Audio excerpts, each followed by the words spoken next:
If you're looking to buy a smartphone under 30,000 rupees, there are a lot of options available now in the market. You get the Poco F1, the Honor Play, and there are other options as well that offer you great specs for the price. But we got the Vivo V11 Pro that not only looks like a good Vivo phone, but also gives you something else apart from just specs. Yes, the specs are not the best for the price, but let's take a look at what all features you get on this phone and how good are they. You're watching India Today Tech. I'm Rahul Sethi. Let's begin.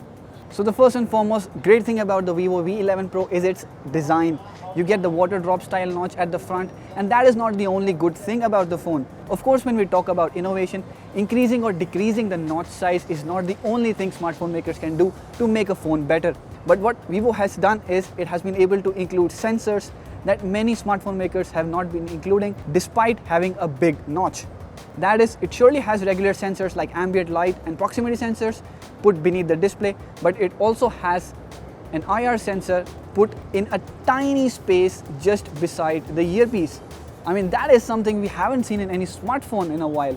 Next, you get a very good looking ergonomic design. The back is curved and you get curved corners and rounded edges as well. The phone fit perfectly in the hands, and despite having a 6.4-inch display, it doesn't feel like you're using a big smartphone. Of course, it's big, and time and again you will realize that while you're using it with one hand, but it's a light phone and it's quite ergonomic, so you won't feel that much. Also, since the notch is small, you get a very great screen to body ratio, which is of course a plus point on this phone. The fingerprint scanner has also been included inside the display, which not only makes it more easy to use, but also gives you a front-facing fingerprint scanner, something that most phones don't have right now, after they've kicked out the front home button.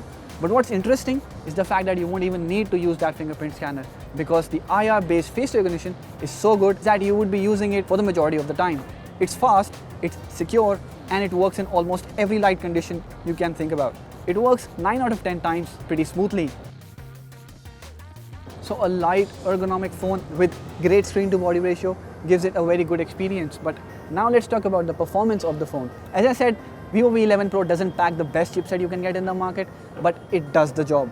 It packs a Snapdragon 660 chip, which is clocked at 2.2 GHz and is combined with 6 GB of RAM, which gives you a decent performance. I did not notice any lags or freezes, and in fact, it's much more smoother than what we saw on the likes of Oppo F9 Pro.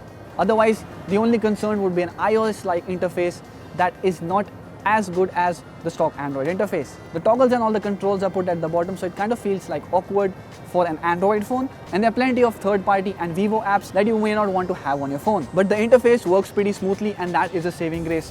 What's the use of a heavy chipset if the software is not properly optimized? And that is not a problem on the Vivo V11 Pro.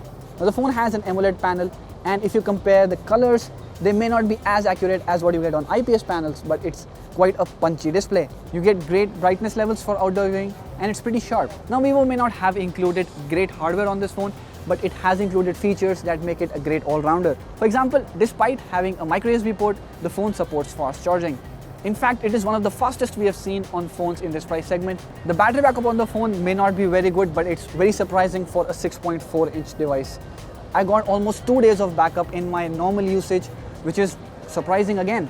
Although only a 6-month extensive battery test would only confirm if it stays that way. Now, the cameras on this phone were also an unexpected surprise. The front camera, of course, has a 25 megapixel sensor, so it gets you great selfies, be it low light or good light, and even if you're clicking photos against light, you'll see that your face is clearly visible. It's probably Vivo's post-processing algorithms that make sure your face is properly visible no matter what, because that is something we have seen with other Vivo smartphones as well. Now, the rear camera also is a pretty decent one. It does great job in tricky lighting situations where most of the cameras fail. The details are not something over the top, but you'll see that the overall photo quality and color production you get from this phone is pretty nice for the price. So probably the only seeming drawbacks on the Vivo V11 Pro is that it's not made out of metal. It doesn't have that metal and glass design like the Asus Zenfone 5Z or the full metal Nokia 7 Plus.